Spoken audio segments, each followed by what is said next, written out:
Voilà. En espérant que tout le monde se soit bien connecté. Et bien voilà. Je tenais tout d'abord à remercier Orphée Jenner pour son invitation. Merci parce que ça m'a touchée et c'est vraiment une bénédiction pour moi. Voilà, je m'appelle Agnès, j'habite en Belgique dans un tout petit village qui s'appelle Niverley. Et je vais vous raconter un peu mon histoire. J'espère que à travers mon histoire, mon témoignage, certains d'entre vous peut-être vont se reconnaître, peut-être s'identifier. En tout cas, ce que j'espère, c'est pouvoir vous apporter quelque chose qui va vous fortifier et qui va vous encourager. Donc, mon témoignage à moi, disons que, il est un peu compliqué parce que voilà, je suis mariée depuis 25 ans. Mais à l'âge de 15 ans, j'ai rencontré mon chéri qui allait devenir mon mari. Et à l'âge de 15 ans, c'est le grand amour, voilà. Et lui, il en a 17. Et nous allons rester 5 ans fiancés.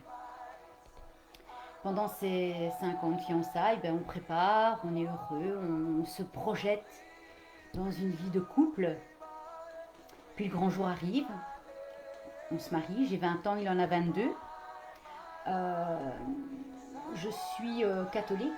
À l'époque, on se marie dans une église catholique. Voilà. On fait nos vœux, on se promet fidélité. Et surtout, on se dit qu'on est marié pour le meilleur et pour le pire. Mais vous savez, quand on se marie, souvent, on se dit on se marie pour le meilleur.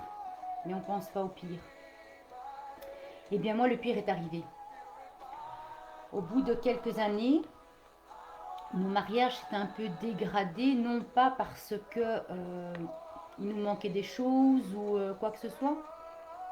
Mon mari fait un métier très difficile. Il est policier et son métier va l'amener à voir des choses très laides, des choses qui vont l'amener à devoir se mettre dans une espèce de bulle pour ne pas être blessé, être atteint par ce qu'il voit. Et en fait, il va se faire une carapace. Et cet homme que j'ai connu à l'âge de 15 ans va devenir tout doucement un étranger.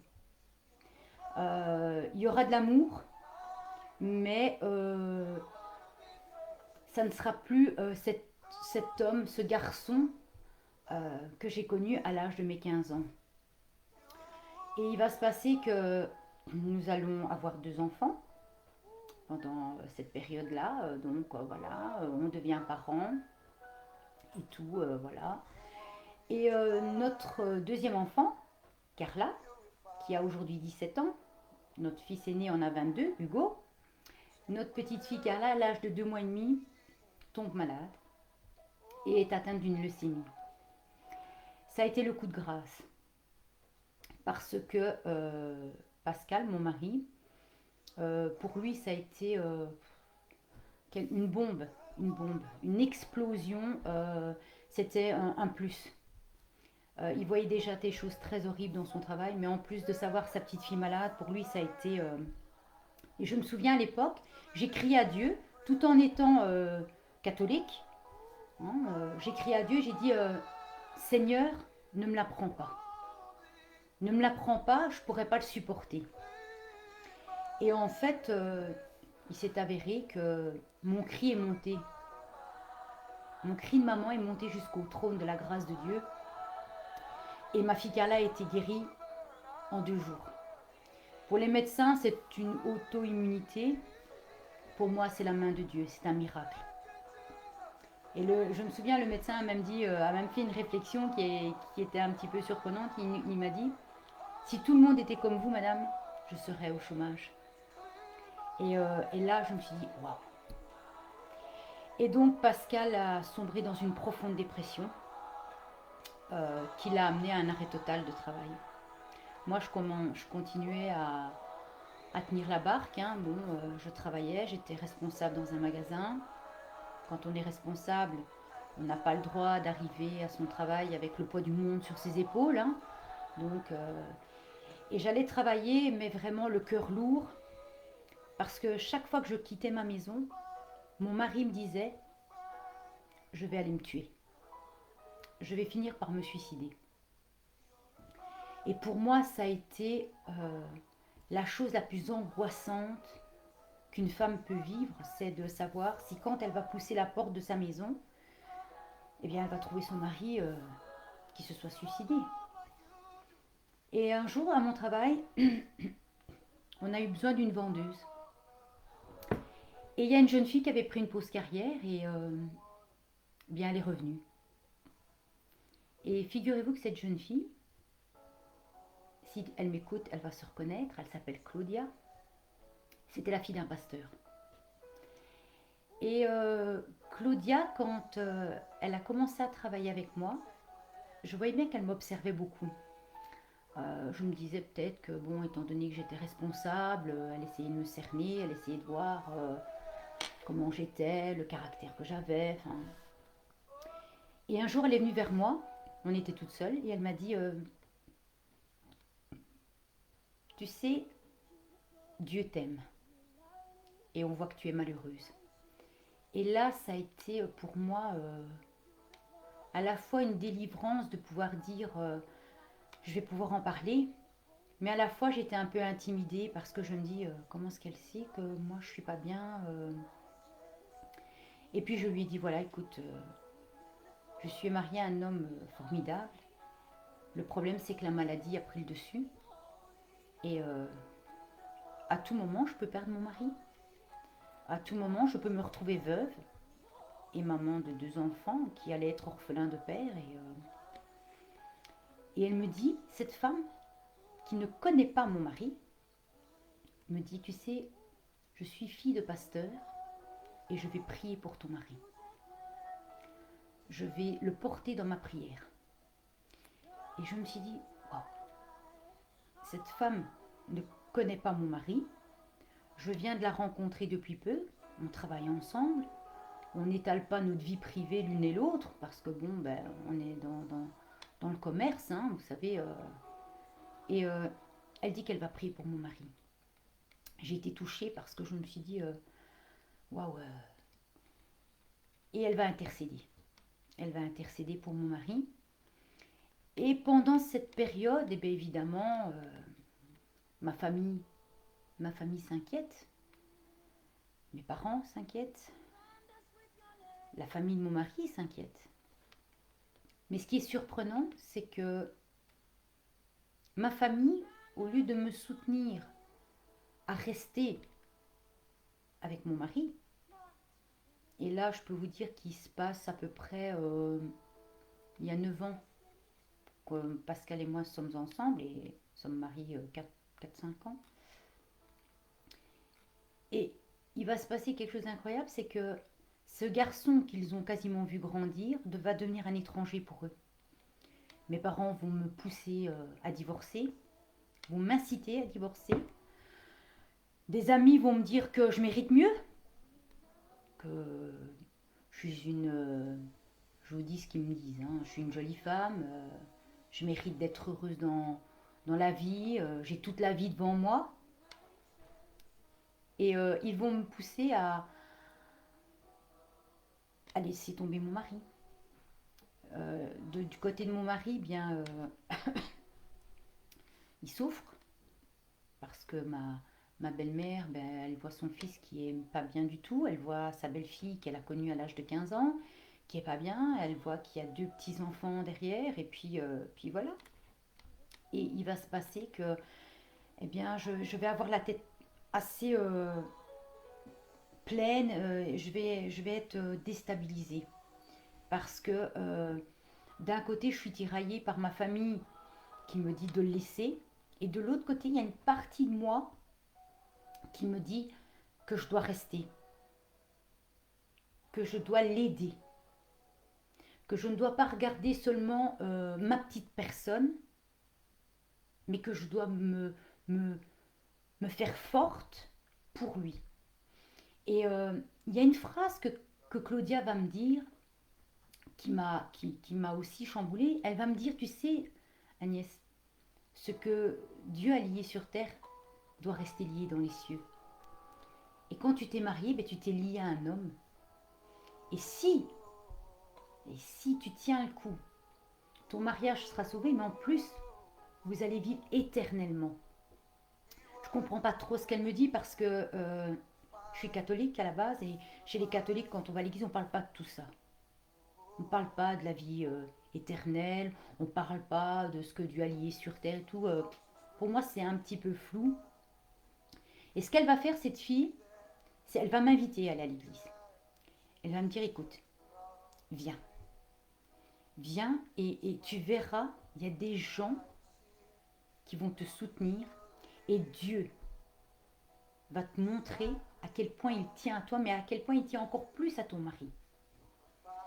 Et je me suis dit, j'étais tellement désemparée dans le désarroi que si j'avais pu aller, et je fais rire certaines personnes, si j'avais pu aller à Tombouctou, voir un marabout, voir un sorcier, pour avoir une potion magique, une prière à faire, une incantation, pour pouvoir sauver mon mari et pour pouvoir le délivrer de cette dépression, je l'aurais fait.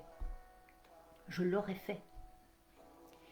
Et avant d'aller voir Claudette, d'aller à l'église, j'ai pris un temps de réflexion. Et je me suis tournée vers ce qu'il fallait surtout pas faire. Je me suis tournée vers des voyants.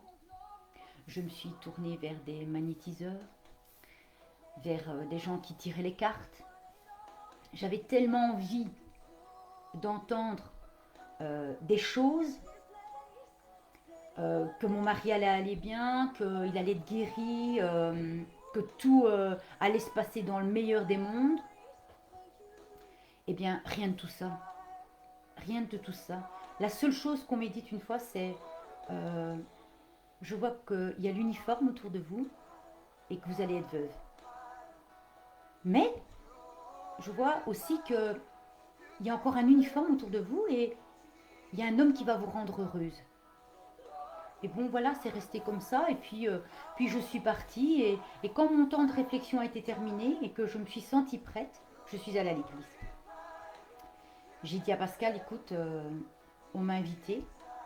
Et voilà, j'ai envie d'honorer l'invitation. Est-ce que ça te dérange? Est-ce que... Et je me souviens, Pascal m'a dit, non, non, tu peux aller. Si ça te fait du bien, vas-y. Et je suis partie. C'était un dimanche matin. J'ai laissé mon mari dans le fauteuil. Et je suis partie le cœur lourd parce que je me suis dit, et s'il m'avait dit de partir pour pouvoir se donner la mort? Et je suis quand même partie. Je suis arrivée à l'église, j'ai eu un accueil très très chaleureux. Les gens ne me connaissaient pas, mais j'avais l'impression que je faisais partie de cette assemblée depuis toujours. Et ils ne m'ont pas posé de questions, ils m'ont juste dit bienvenue. Et Dieu va t'aider. J'ai entendu des femmes qui me disaient, si tu es là, c'est que Dieu a un plan pour toi. Et donc, je suis allée à l'église. J'ai été bénie. J'ai été fortifiée. J'ai été encouragée. J'ai été reboostée. Je suis rentrée chez moi. J'ai trouvé mon mari dans la même position dans laquelle je l'avais laissé en partant au matin. Il ne se nourrissait plus, il ne bougeait plus. Et lorsqu'on allait se coucher, il se couchait. Il se levait la nuit en hurlant, en se tenant la tête, en disant je vais aller me suicider, j'en peux plus, ma tête va éclater. J'entends une voix qui me dit d'aller me tuer. Et il partait, il prenait sa moto, il partait. Et, euh, et moi, je restais là, seule, dans mon lit, à pleurer, à crier à Dieu. Et le lendemain, la vie reprend hein. Il faut se lever, il faut aller déposer les enfants à l'école. Car là, chez les grands-parents, avec le sourire, hein, il faut faire comme si c'était rien passé de la nuit. Il faut surtout se préparer psychologiquement à recevoir une mauvaise nouvelle. Parce qu'à tout moment, je me dis, ben oui, oui, tu vas être veuve, quoi. Et puis on part travailler, et puis parce qu'elle est toujours pas rentrée, donc voilà. Et puis les jours passent, les dimanches passent, les dimanches passent, et plus les dimanches passent, plus je suis sereine, plus je suis fortifiée, plus Dieu vient me remplir de son amour, vient me mettre vraiment un, un baume sur le cœur. Parce que dans le psaume 147,3, il guérit ceux qui ont le cœur brisé et il pense leurs blessures. J'étais blessée en tant que femme parce que ce qu'il faut savoir, et ceux qui m'écoutent, vous le savez très bien, que la dépression, c'est quelque chose qui n'est pas palpable. Quand vous êtes avec un dépressif, son humeur bascule. Vous pouvez traverser la maison, revenir dans la même pièce dans laquelle il se trouve, et la personne est totalement différente. Et j'étais brisée en tant que femme, en tant que maman, parce que j'étais contrainte de devoir tout supporter, de devoir tout affronter, mon rôle de femme, d'épouse. J'étais devenue infirmière, j'étais devenue psychologue, j'étais devenue conseillère, et je devais encourager les autres. Quand les autres me disaient Pascal, je disais oh, ça va aller, ça va aller. Et Dieu est vraiment venu m'entourer de son amour. Et, euh, et ce qui est formidable, c'est que je suis devenue peu à peu une guerrière. Je suis devenue une guerrière par amour. Et vous savez, quand on va à la guerre, on doit tout supporter. Et j'aime ce passage dans la Bible qui est dans 1 Corinthiens 13. Qui ne le connaît pas? Qui ne connaît pas ce passage où il est mis l'amour est patient, l'amour est plein de bonté, et j'en passe, et j'en passe, et vous le connaissez tous. Et le passage qui me plaît le plus, c'est maintenant donc que ces trois choses demeurent, la foi, l'espérance et l'amour. Et j'ai réussi à voir ce package en allant à l'église. J'avais la foi en me disant, oui, Dieu va sauver mon mariage.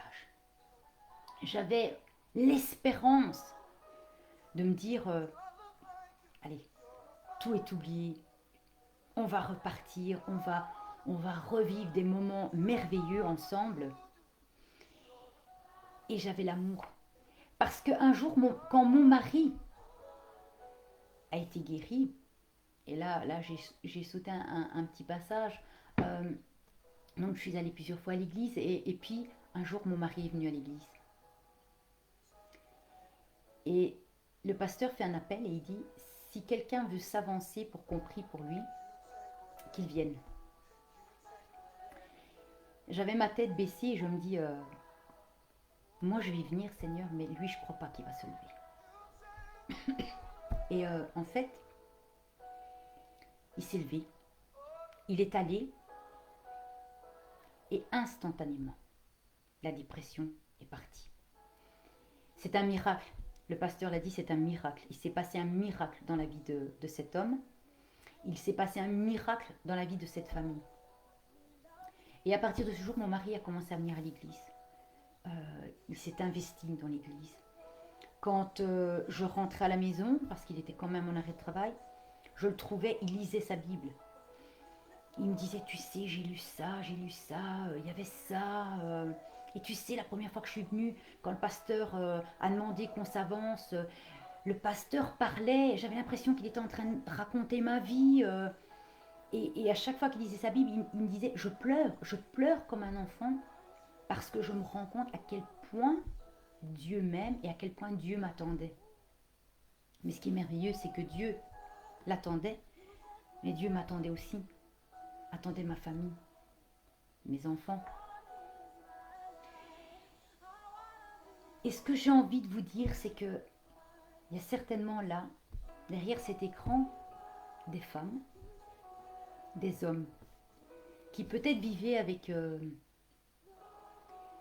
des personnes qui font une dépression en ce moment. Je veux juste vous dire, ne vous découragez pas. Intercédez, priez. Vous savez, en Belgique, 71% des couples divorcent. Je ne sais pas si le calcul a été fait avec des chrétiens, des non-chrétiens, mais 71% des couples divorcent. J'ai été anéantie quand j'ai vu ça. Comment est-ce possible? C'est une œuvre diabolique. Le diable a décidé de s'attaquer aux familles. Le diable veut détruire ton couple, veut détruire ta maison. Moi, je dis tous les jours, moi et ma maison, nous servirons l'Éternel. Il faut que ces paroles soient placées dans votre bouche. Moi et ma maison, nous servirons l'Éternel. Quand vous dites ça, vous êtes vainqueur. Et je veux juste vous dire, c'est pas une fatalité. Vous n'êtes pas devant une fatalité. Ne dites pas, bon ben, tant pis. Non. Non. Dieu va vous donner les capacités, les moyens, les forces nécessaires pour faire en sorte que votre couple dure. Jésus doit être la troisième corde de votre couple. Votre couple doit être soudé. Ça ne se fera pas du jour au lendemain. Il faudra du temps, de la patience.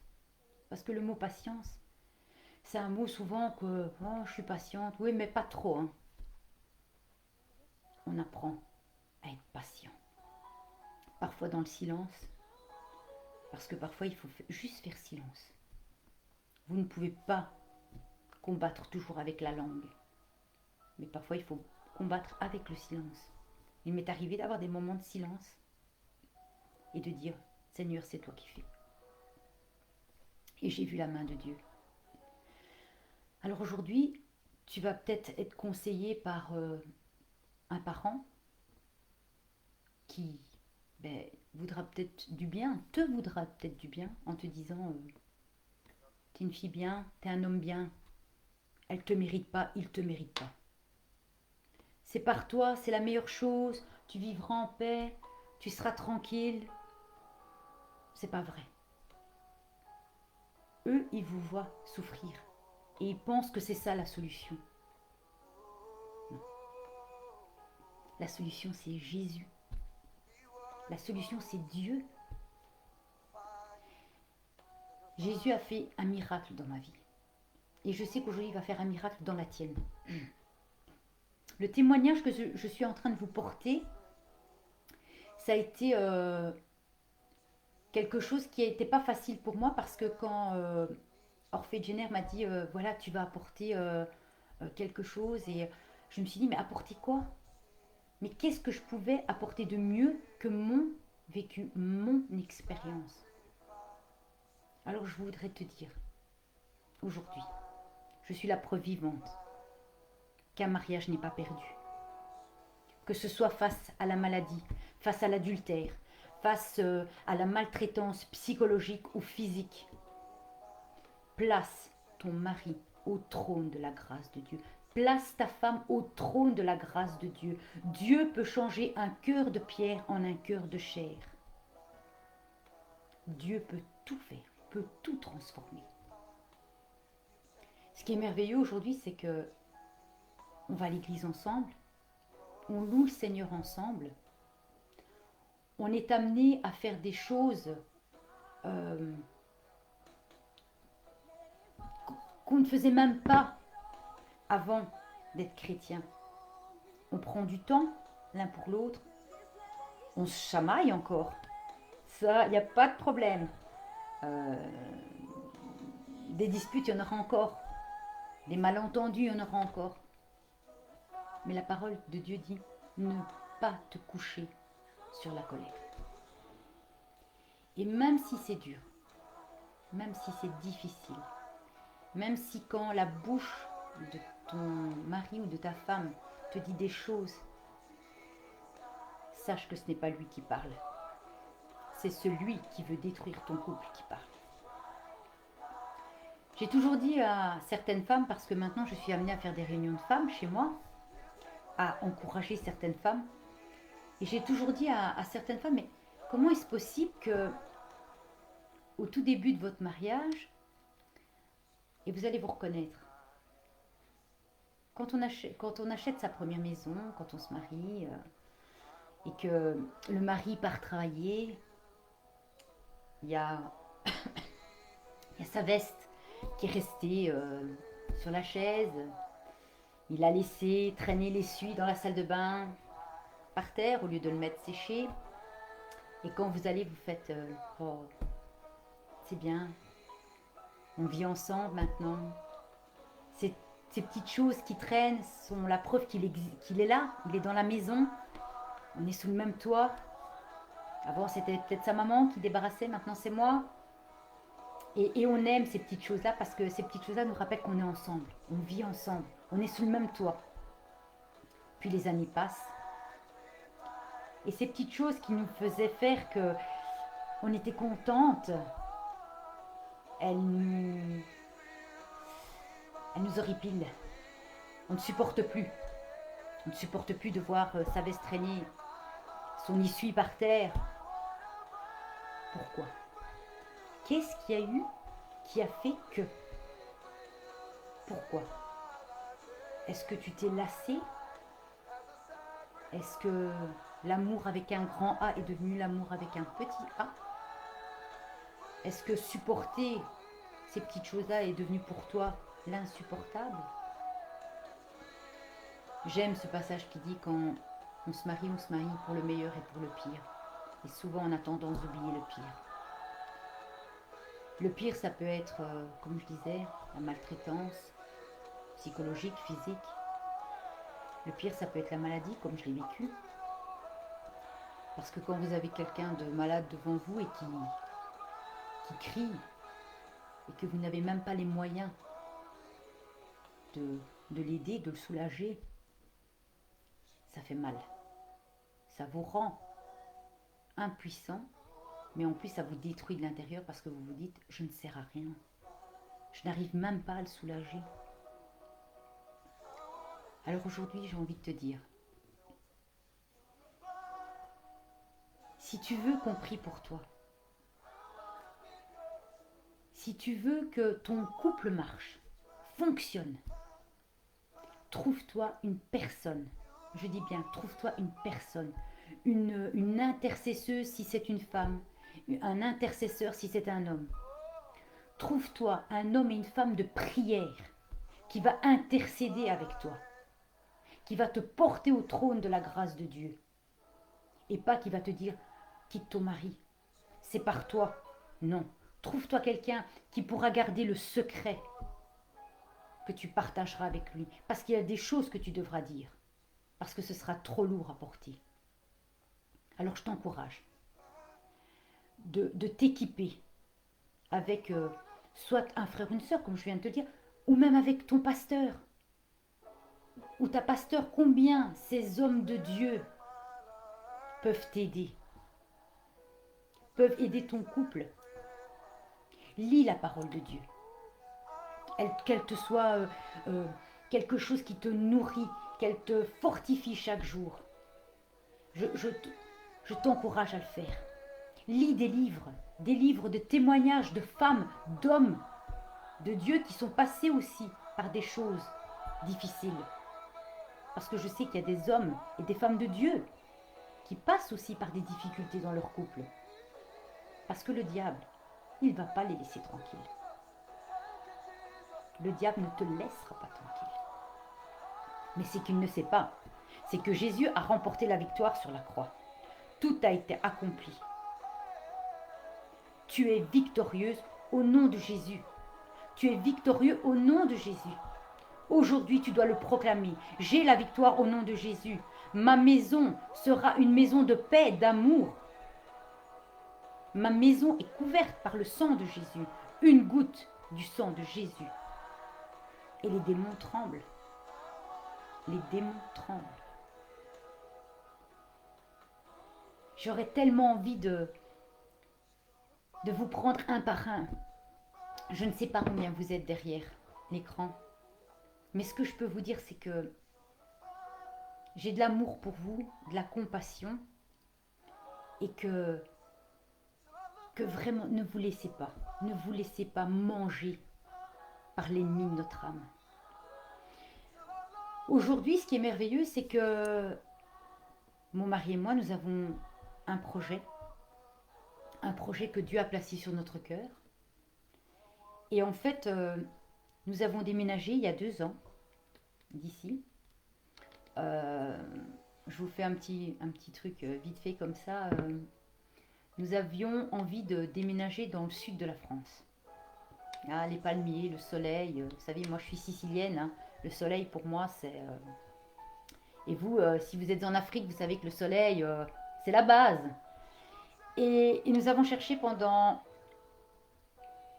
2 ans une maison en France. Des chrétiens dans le sud de la France nous aidaient à chercher, à chercher. Jamais, jamais, jamais on trouvait. Ça devenait désespérant. Et puis un jour, on a trouvé une maison. Et cette maison, c'est un corps de ferme. Et quand on a voulu l'acheter, on s'est dit, Seigneur, tu as mis un projet dans notre cœur. Et c'est ce genre de bâtiment qu'il nous faut. Et nous savions que c'était déjà le bâtiment que Dieu nous proposait. À savoir que nous, on va avec nos 3 pains et nos 5 poissons. Et on va devant le banquier et puis là, tout s'enchaîne. Le crédit accepté, voilà. Et on loue Dieu parce qu'on voit la main de Dieu posée sur nous et c'est fantastique. Aujourd'hui, cette maison va s'appeler le Pénuel. Vous connaissez tous le Pénuel. C'est le lieu où Jacob a combattu avec l'ange. Et mon mari et moi, nous allons y faire des chambres d'hôtes. Pas n'importe quelle chambre d'hôtes. Nous allons accueillir des couples qui passent par des moments difficiles. Ce sera des couples qui auront connu la maladie, la perte d'un enfant, la perte d'un travail, ou des couples qui auront besoin, qui seront passés aussi par la dépression, comme moi j'ai pu le vivre avec mon mari. Et on a envie que ces couples viennent se ressourcer chez nous. On a envie de les choyer, on a envie de les entourer de beaucoup d'amour, parce que Dieu a placé dans le cœur de moi et de mon mari le fardeau pour les couples. Aujourd'hui, le projet est en route. Nous allons aller avec nos 3 poissons et nos 5 pains. Je vais vous demander de prier pour nous. Mais nous savons que si c'est Dieu qui a décidé, le projet s'accomplira. On a hâte qu'il se mette en place. Je fais déjà des réunions de prière de femmes chez moi qui s'agrandissent. Maintenant, avec mon pasteur Arlette qui se reconnaît parce que je sais qu'elle me regarde, on entreprend des cellules de femmes où les épaules et tout. Et donc voilà, le projet sera bouclé quand les chambres d'hôtes seront faites pour recevoir ces hôtes un peu spéciaux pour qu'ils soient fortifiés et encouragés. Voilà, je vous ai raconté un peu ma petite vie, mon petit parcours. J'espère vraiment que certains et certaines d'entre vous se sont reconnus dans mon témoignage, ont été fortifiés parce que vous n'êtes pas seul. Ce n'est pas une fatalité et ce n'est pas une destination finale, le divorce. Dieu vous aime trop, vous êtes trop précieux pour lui. Votre couple est trop précieux pour lui. Et je vous encourage vraiment, vraiment, à aimer votre conjoint de tout votre cœur. Surtout de ne plus penser au passé. Une fois que la guérison sera totale, il est mis que même nos péchés sont jetés dans la mer de l'oubli. Faites de même. Ne remuez plus le passé. Ne regardez plus en arrière. Allez de l'avant. Allez vers la bénédiction que Dieu vous a réservée. Foncez. Soyez heureux. Mordez la vie à pleines dents avec Jésus. ne faites rien sans avoir placé Jésus au milieu de votre couple, au milieu de vos projets, au milieu, que ce soit des projets de bâtiment, des projets d'enfants, des projets de déménagement. Vraiment, je vous encourage à le placer au milieu de votre couple. Je vais terminer avec la prière. Et voilà, et je dis, Seigneur, tu vois ces hommes et ces femmes qui parlent, pour qui je parle, et qui certainement ont fait des réflexions à haute voix. Seigneur, je te demande de les bénir. Je te demande vraiment de les fortifier, Seigneur, dans l'épreuve dans laquelle ils sont en train de passer. Seigneur, je sais que ce que tu as fait pour moi, tu le feras pour eux. Parce que il n'y a pas de favoritisme. Tu ne donnes pas à un et tu ne donnes pas à l'autre. Et Seigneur, je te demande vraiment de guérir ces cœurs qui ont été brisés. Mets un baume, Seigneur, sur leur cœur, Seigneur. Je te demande de les arroser de ton amour, Seigneur. Seigneur, que l'amour avec un grand A règne dans leur couple, Seigneur. Dans les futurs couples, Seigneur. Et je te dis merci. Parce que je sais que tu es à l'œuvre maintenant. Je te loue, Seigneur, de ce que la bénédiction est en route pour ceux et celles qui m'écoutent maintenant. Louez le Seigneur de ce qu'il va vous donner, des choses qui vont vous arriver. La bénédiction est en chemin, la bénédiction est en route. Mais le temps de Dieu n'est pas le vôtre. Votre saison n'est pas la sienne. Dieu va vous bénir. Dieu bénira votre maison. Et proclamez-le chaque jour. Moi et ma maison, nous servirons l'Éternel. Si vous avez besoin d'une parole d'encouragement, de bénédiction, tournez-vous vers le serviteur qui est le plus proche de vous. Vous avez certainement un pasteur. Allez le voir. Partagez-lui votre douleur. Partagez-lui vos craintes. Et soyez vraiment en paix. Je vous embrasse. Je ne sais pas si Orphée Jenner est là, prêt à intervenir. Je voulais juste vous dire que ça m'a fait du bien de vous en parler. Vous m'avez béni en m'écoutant. J'espère vous avoir béni à travers mon témoignage. Je vous aime dans l'amour du Seigneur. Peu importe où vous vous trouvez, que ce soit en Afrique, en France, en Belgique, au Canada, peu importe. Jésus vous aime, Dieu vous aime et le meilleur est à venir. Je vous embrasse et qui sait, peut-être à très bientôt. Soyez bénis et que Dieu continue une œuvre en vous. À très bientôt.